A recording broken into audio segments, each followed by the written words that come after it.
Hello and welcome to One Trek Mind with me, Michael. And me, Raptor. And today we're going to be discussing the season finale of Starfleet Academy, Rubincon. And yes, it is Rubincon, not Rubicon, which I thought was a misspelling, but it is, in fact, a line in the episode. It is Rubincon. And I think it's worth pointing out this is a re-recording, because yesterday we had a little bit of a screw-up. This is not quite our initial thoughts about the episode. So one or two things might have changed since then, but we're still going to get on with it. And I'm going to open with what I said in the last recording we did, because I still think this is a good point. That I thought it was good that in this episode they didn't kill off Braca.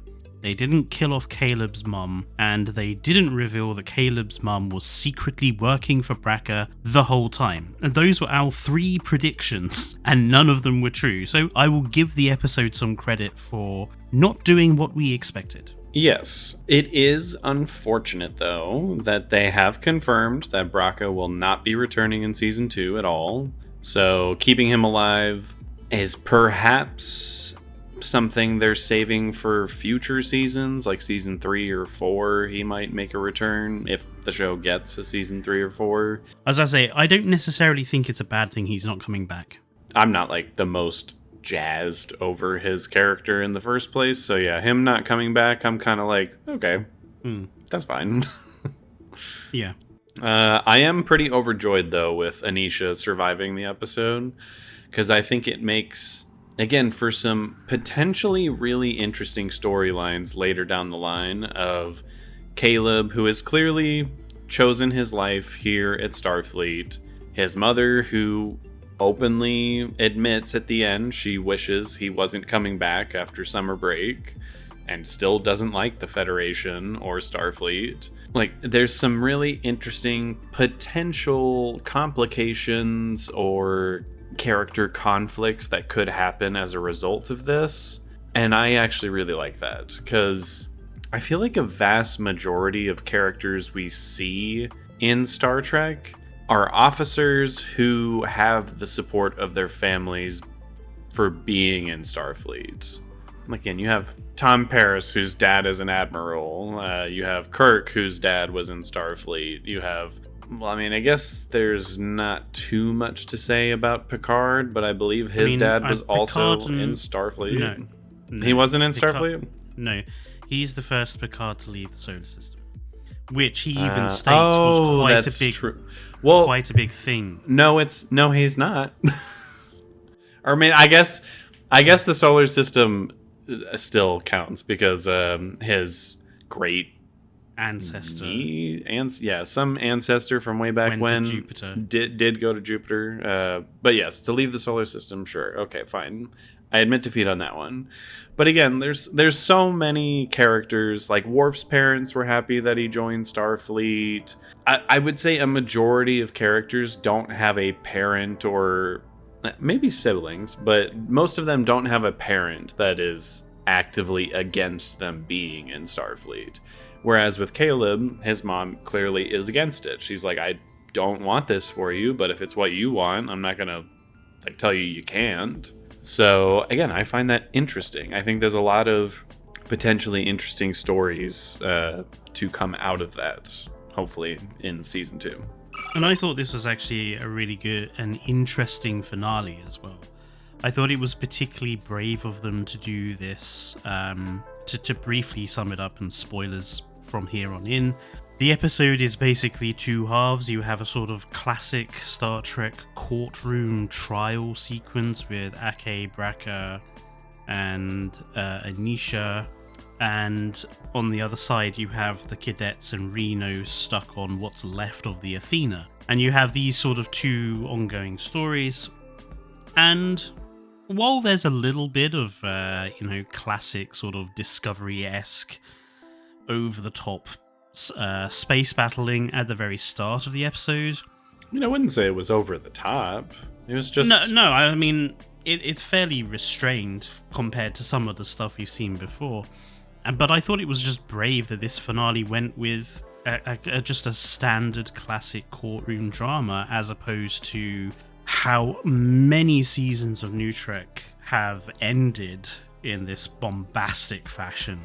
Right, big fist fights and shootouts and ships exploding and a bunch of nano machines bombarding Starships a ship. The size of, like, in bigger than Borg cubes. Looking at you, Discovery Season 5 for that Breen Dreadnought Rick. I was looking at Discovery Season 5 for the big, like, anti-gravity fist fight that we have between Burnham and what's her name? I don't remember. She wasn't a super compelling character. I'm sorry. So I'll give the episode credit for that, but if I'm going to be honest, and this is kind of where things have changed since our last recording, because in the last recording I gave the episode a rating of about 7.5 out of 10. I was relatively positive. I had a few criticisms, but overall I was leaning on the side of it was a good episode. Having slept on it and having thought about it, I would actually probably only rate this about a 6 out of 10. And I think for me it comes to the problem that all of the sort of setup for this episode gets handled way too easily. The Omega Minds are dealt with a Deus Ex Machina particle. They find Braca and Ake after they get kidnapped, thanks to Deus Ex Machina telepathic cadet. The courtroom trial, after a quite decent back and forths, I think, gets basically fixed in 2 minutes, with Caleb turning into the Federation's fanboy, almost out of nowhere, and with this, the Federation didn't glass your planet because our weapons aren't red, they're actually blue or green. It all just wraps up too conveniently, too nicely, too quickly. I mean, even at the end of the episode where the Federation warps in, the minefields are taken apart, everything is like happy and everything, Braca doesn't even try to escape. He doesn't even try to shoot them. He doesn't try to get some sort of revenge. He just gives up. Like, he literally just gives up. He doesn't attempt to do anything once it's revealed his Omega Mind plan has failed. So it all just wraps up far too well in their favor.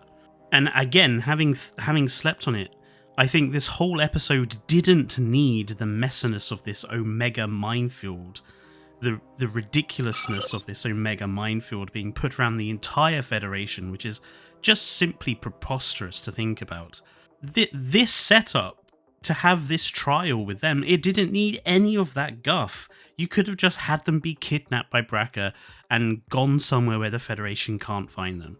Like, the Omega minefield was just, I felt, kind of an irrelevant part of this whole process, because it was fixed. The minute the Doctor realized, we could stabilize Omega with these Rubin particles, it was done and dusted. Omega is now no longer a massive problem. We can just Deus Ex Machina particle it, and it's fine. And it's like, well, what was the point of bringing it back in the first place and acting like it's so terrifying and scary in that case then? It was just pointless. I did see someone say this could lead to a new golden era for the Federation, basically, with all these Omega Minds that have now been stabilized all across Federation space.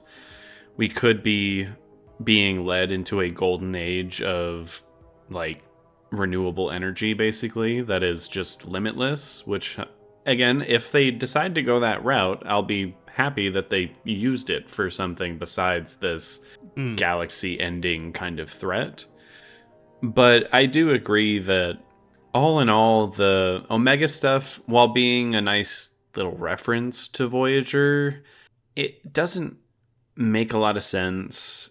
It's solved too easily, and it feels out of place to me. I'm like, the entirety of this show has been very self-contained. Even when the stakes are high, it's a ship-to-ship conflict. People are at risk. The people we know and care about are at risk, but even then, it's pretty few and far in between. But it's never built up in a way that I feel is earned for this Federation ending level catastrophe. I just feel like it's kind of the trend of newer Star Trek shows to just amp the stakes up to like 12 million instead of just letting it be something sincere and simple, which again, this is absolutely a newer Star Trek problem. We even went through all the previous finales of all the seasons of every show before this and looked at those moments, and yes, there are here and there maybe a season per show that would have like a really high stakes situation. But again, when you're talking about 7 seasons, usually your series finale being that one that has the really high stakes, that feels earned. That feels like, okay, you've spent enough time with these characters going through all these different scenarios. It feels like you have earned the right to save the galaxy in a really big way. Yeah. Starfleet Academy is just so much more, again, it's so much smaller with cadets that aren't really ready for big galaxy ending stuff just yet. And it does make me worry about the longevity of the show, because I'm like, so what do we do next season? Because if we don't end it on a big galaxy ending threat, I know there's going to be some people who are like, so you peaked in season 1 and ever since then you kind of just petered out. Again, I would like it if season 2 doesn't end on a big galaxy ending threat, but again, when you start at 11, it's kind of hard to rein it back in. So I do feel like they, once again, in New Trek fashion, have kind of shot themselves in the foot with that. Like, they really jumped the gun there, and they just didn't need to.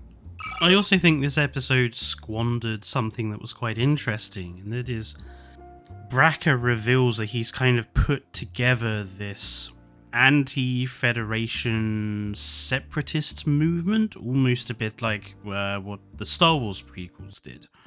And I think it's actually a really interesting idea to have a sort of separatist, sort of mutually allied, but they're all still independent organization that could be a sort of foil to the Federation for future seasons. I could see a lot of storytelling potential in these two sort of rival political structures, which I will say we might more power, which we might get that still do. But how this episode seems to suggest it is that after all of these people agree to sit here and watch Braca do this trial, Ake does this speech labeling him as basically Space Donald Trump, and then they all leave. Like, they decide to all go. And so it seems like they weren't massively on board with the idea in the first place. Yeah. Again, I think they could still pretty easily bring this idea back in a season 2, 3, 4. Again, if they get a season 3, 4, which at this point, actually, I'll save what I want for this show for our season 1 review. But yes, we'll do keep that in mind. I think they could definitely still bring it back, and it wouldn't be out of left field or anything. It would be like, okay, they weren't on board with Braca, but they still are definitely not on board with the Federation. We can still roll with this. But I agree, the way it's presented feels more like they're just kind of like, okay, well, I guess we made a mistake and we're out. And it is a little bit of a wasted opportunity, I think. I do want to go back and touch on something you said that I actually do disagree with. That being Caleb becoming a fanboy for Starfleet kind of out of nowhere. I don't agree. I think the season has done a pretty good job showing him very gradually warming up to Starfleet as an institution, specifically his friends around him, and his conversations with Jet Reno in this episode, I think were kind of the the tipping point for his character, realizing that I do in fact want to be here. I do feel like I have a place here. And for me, one of the highlights of the episode was him giving this speech about how he's very, he was very iffy on the Federation all to begin with. He was very much anti-Starfleet and everything, but he found a place here. He's not just some dysfunctional person with nowhere to live, nowhere to be, no purpose or anything. Starfleet gave him this idea of, I can have a purpose in this galaxy. I do have a place here. I have a home. I have friends. I can do something here. I can help them with my skills. And I actually really like that for his arc over the season of, again, slowly coming around to this idea of Starfleet not being as bad as he initially thought. I do agree with that. I just think that the way it was kind of almost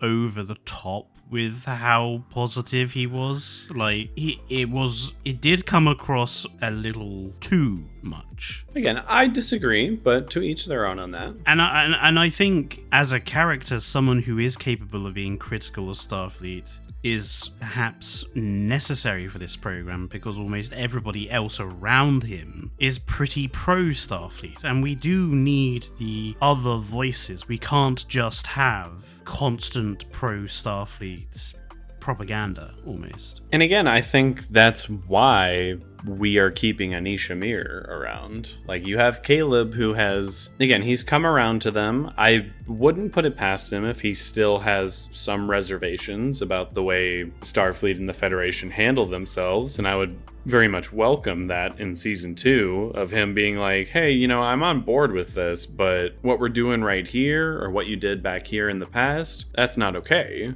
You can all, again, make it sound a little rosier than it actually was, but that wasn't cool. And I would very much welcome him still being somewhat a voice of criticism. But even if he's not, we 100% have Anisha, who I think will be that voice, who is telling him like, hey, I know you like these people and they gave you a home and they're your friends, but think critically here. Like, they still kind of ruined my life. They have ruined other people's lives, even if they like to pretend that they haven't. And again, I think we're in a good place here of Caleb has come around to them. He wants to be here, but I think they could easily still have him be a little critical of it. And if he's not, he has his mom to kind of remind him to be a little critical of it. So I think they've set themselves up that depends quite well.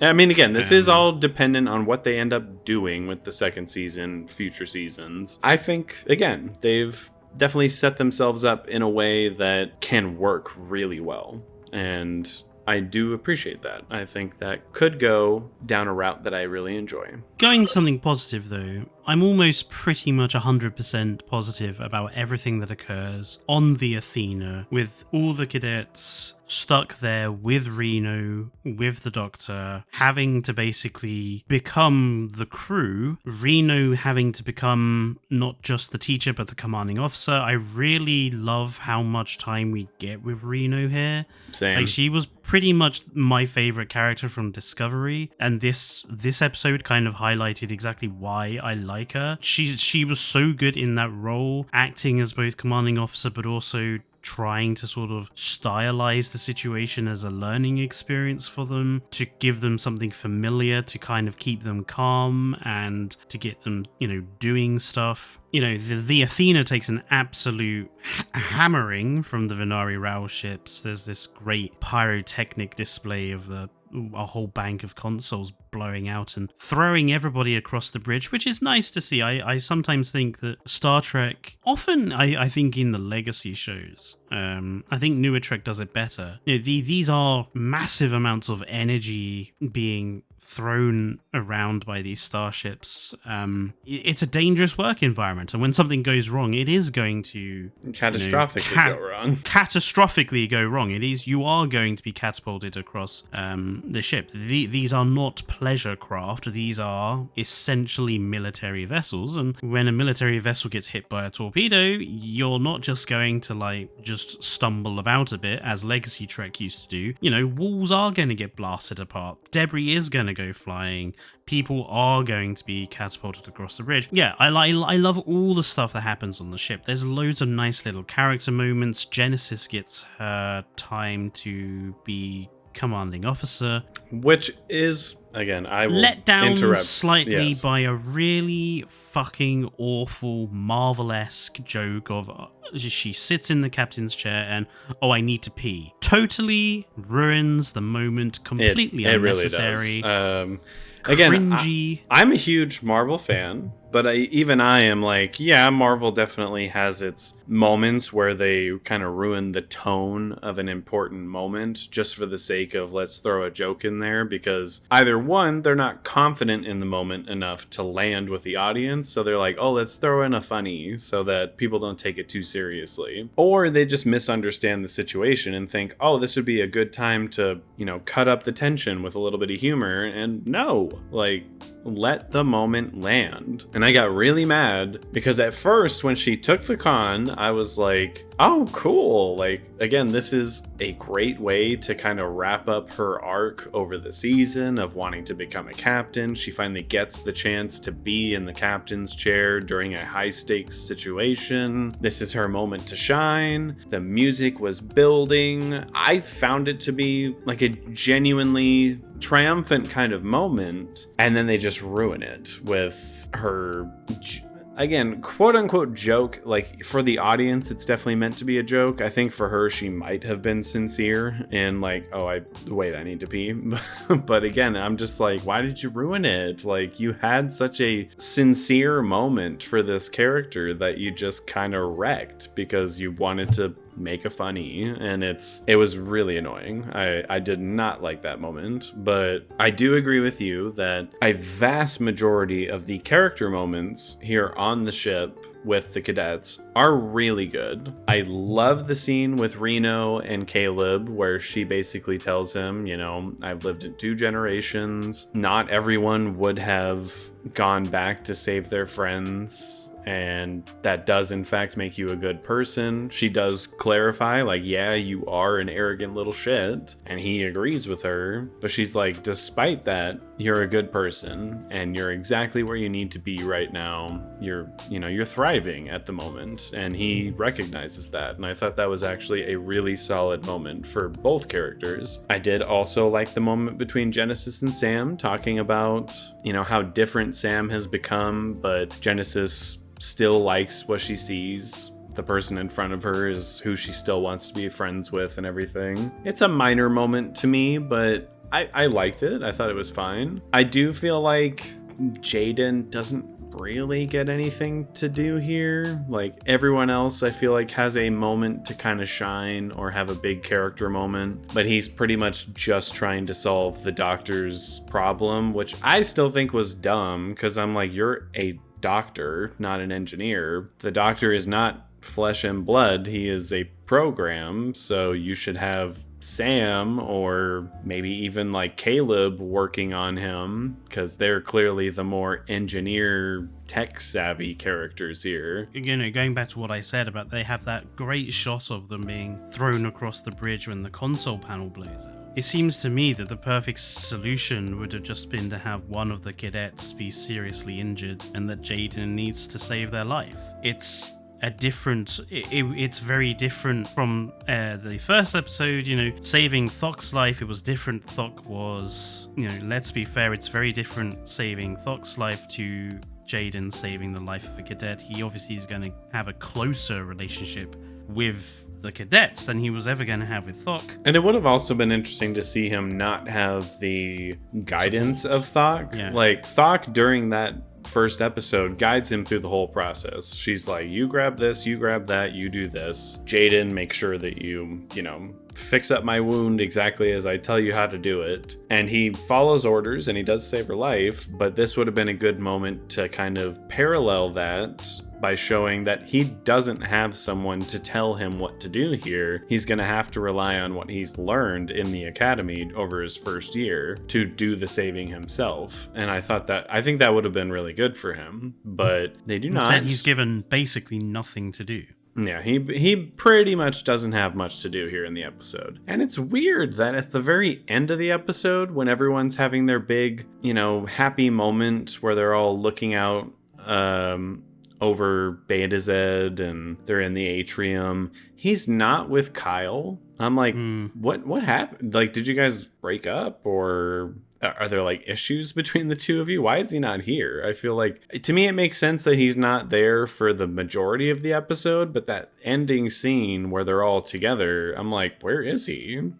Like, that's your boyfriend. Shouldn't you be spending this moment with him? I don't know. I just thought it was kind of weird. So yeah, I do feel like Jaden got kind of shafted. And honestly, these like last 3 episodes, not just this final episode. But regardless, I love the stuff that they did with Caleb, love the stuff they did with Sam, love the stuff they did with Genesis, and I like the stuff they did with Darum. It was small stuff, but I like the kind of implication that he's probably not going to end up going down a captain's route. He's going to become a pilot. He's going to learn that as his main skill and probably eventually become a helmsman as an officer. I think that works. I actually really enjoyed that. Going back to the trial side of things, I was glad that this episode did spend a little bit of time clarifying at least the event that started all of this off in episode 1.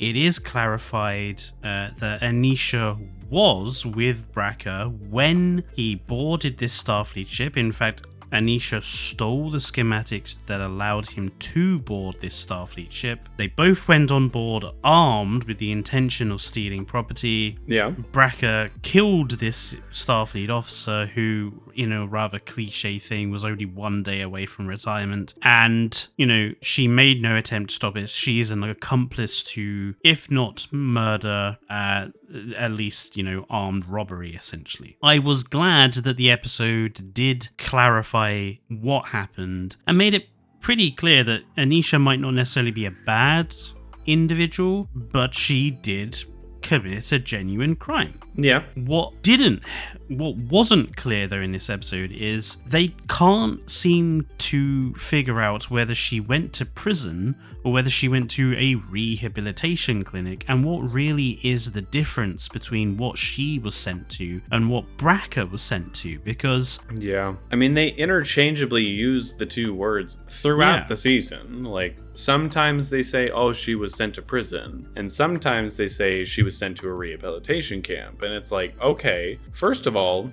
which one was it? Like, explain to me which one it was. Second of all, what is the difference between the two? If she was sent to a rehabilitation camp and he was sent to prison, what is the difference? The only bit of dialogue through the whole season that somewhat tries to clarify that is in the first episode where Ake says, well, I'm not sending you to prison. You'll have visitation rights. Yes. So again, the assumption there being if you're sent to a prison world, you have no visitation rights. You're basically cut off from all society, assumingly just there to work out your days until you die. And she was sent to a rehabilitation camp, supposedly, for an undisclosed amount of time. Again, we don't know the length of the sentence she was given. Right. Which, again, for me, feels like a really strange thing to say, because if she was only going to be there for, say, 5 years, 10 years, 15 years, yes, it's a long period of time, but is there a necessity to have her escape to make this whole plot line work? Or, I feel like a lot of the plot lines with Caleb and his mum still could work if Caleb's mum had just served her sentence and was released. But it's, again, I feel like a clarity would be nice there, just because she did serve apparently 15 years of that sentence and she still wasn't done. So, like, how much was there left? again, was it a life sentence? Like, you are in a rehabilitation camp forever, which to me tells me it's not rehabilitation camp. You can't rehabilitate someone and then say, Forever. well, you're stuck here for forever. So how much longer did she have? There's just a lot of missing details to it that I think would not only add more complexity to the conversation, but would just provide clarity to the audience of like, okay, this is why she's so mad. Maybe she got sentenced to 40 years in a rehabilitation camp. And it's like, okay, 40 years is a lot of your life. That is a lot of your life. Even in Star Trek standards where humans live to about 150, that's still a lot of your life. That's about a third of it. Like, that's quite a lot of years you're away from your kid. I can kind of understand why she would be so upset about that. But was she? Or was she 5 years away from getting out? Which again is still a lot of your life, but like, how close to exiting the rehabilitation camp was she? Like, again, I do think they really needed some clarity there, and they really never provide it.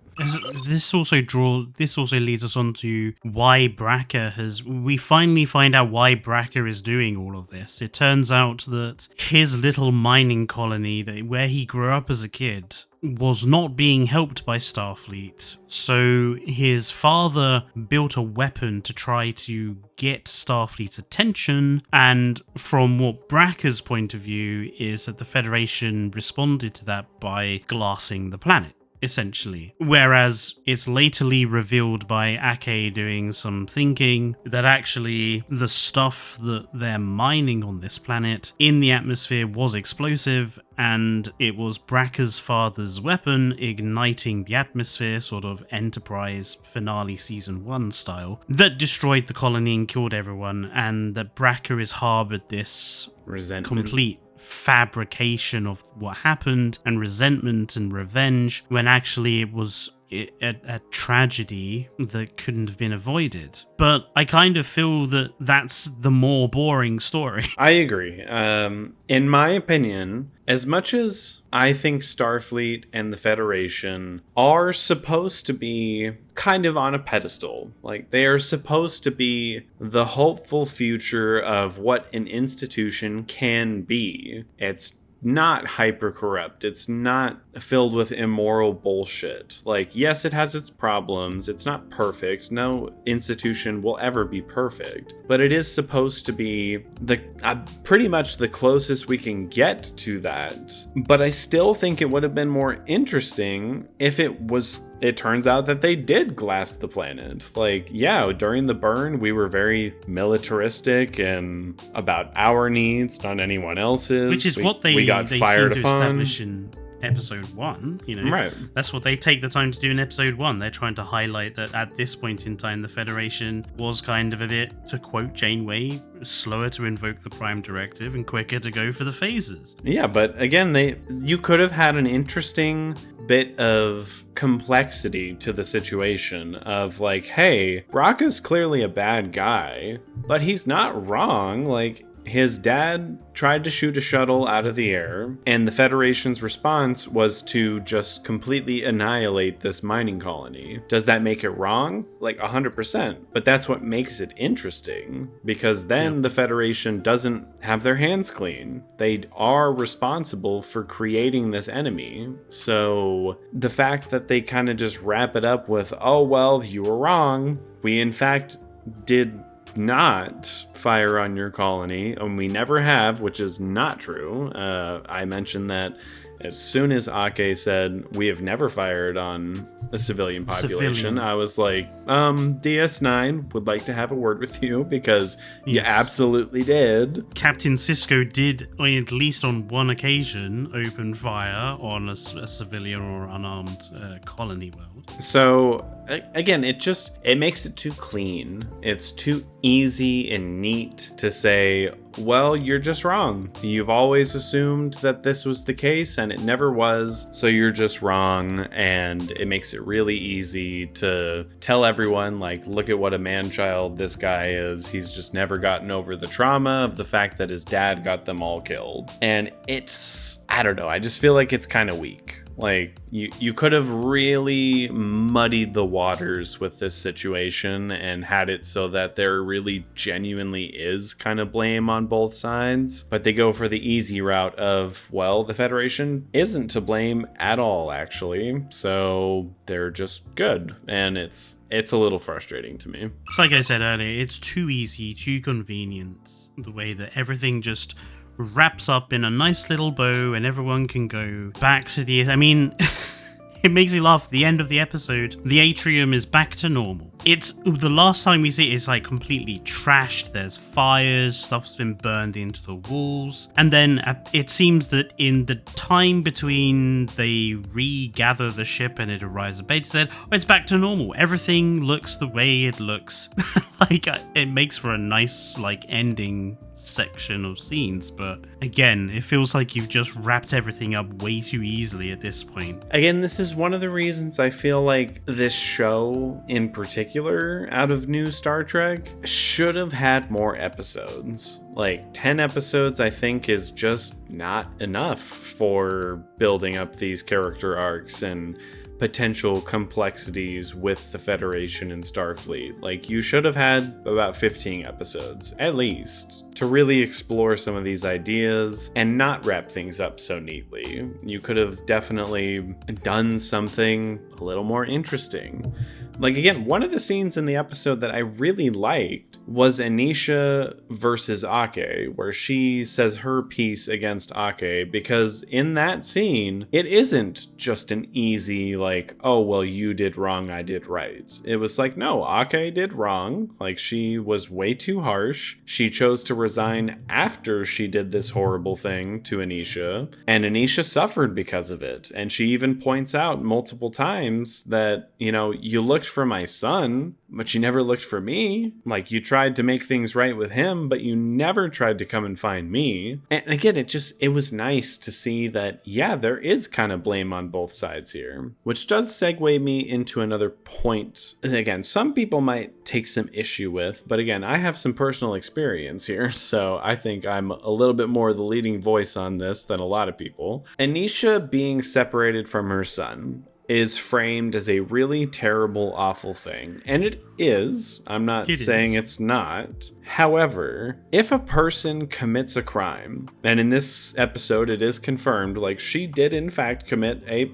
pretty serious crime, do you simply absolve them of all guilt because they have a child and you don't want to separate the two? Because at that point, that means anyone with a child can kind of just get away with any crime scot-free, because separating a parent and a child is wrong. But, like, what do you do in that situation then? Like, she committed a crime that was Ake's, like, what could Ake have done in that situation? I don't really think there was anything apart from what she did that she could have done. Again, she was responsible for the murder of a Starfleet officer. She was complicit in the murder of somebody, which has to be, if not punished, justified somehow. And just because she has a kid that she doesn't want to be separated from doesn't necessarily mean, again, that she can just get away with it scot-free. Like, that's kind of not right. So I almost take a little bit of issue with this whole framing of, well, Ake did this horrible, awful thing to Anisha. Like, again, is it awful? Yes, the situation is kind of awful. But to say that Anisha isn't responsible for that, I feel is kind of disingenuous. Again, I said it in a previous recording before. My mom is in prison and is in prison for the rest of her life. I'm very familiar with the whole being separated from a parent because of a crime they committed. But literally, if someone can tell me an alternative that still provides some kind of justice and or rehabilitation for the person that has committed this crime, I would love to hear it, because I don't see another way out of it. You can't just tell someone, hey, you committed this heinous crime, but we're just gonna let it go because you have a sweet kid. That doesn't work. Like, you have to face the consequences of your actions. And I kind of like the moment where Ake kind of points that out to Anisha. She's like, hey, you say you want to dance on my grave? Well, you're also dancing on the grave of the man who was murdered because of you. He had a family. He was a terrible singer.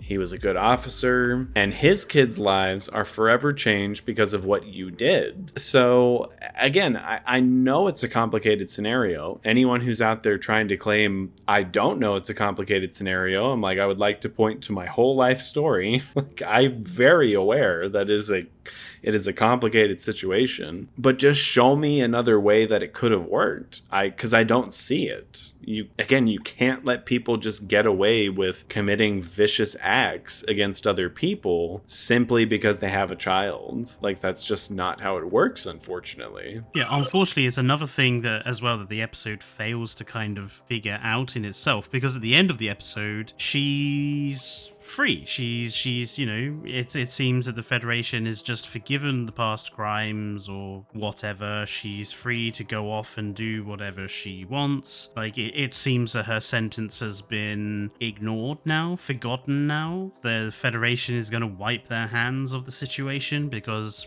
they have Braca, and even though she also escaped from prison and has been on the run, her sentence has been basically commuted because, like you said, because Caleb is a sweet boy, apparently. I would still say 15 years in a rehabilitation colony for being an accomplice to murder, but not the actual murderer. I think that's enough time. Like, I think she definitely served enough time. But again, like, at least if we had known what the periods of time are to begin with, and if we had been given some more information about it all, it would have helped with the outcome of the episode. But yeah, fundamentally, I don't think this is a bad episode, but I do feel that it's a bad series finale. I think it slips into some of the worst of Discovery's cliches that it used to do. It fails to make the most of the setup that it decides to go for, and sort of, again, while some of the character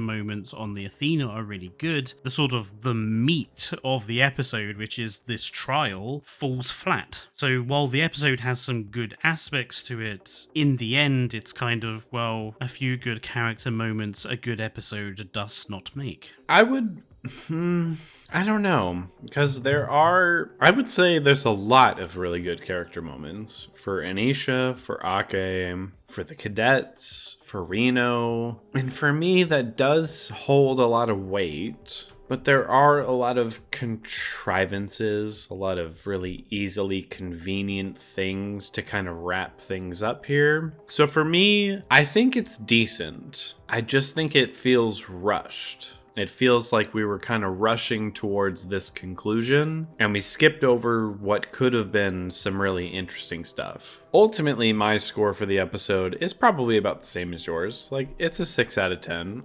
It's decent, but there are some issues, for sure. Kind of a good way to describe the whole season in many ways. But again, we'll get into that in our we'll get into separate that video. In our review video. But what do you guys think? If you are watching the show and you have seen the finale, what did you think of this wrap up for the episode?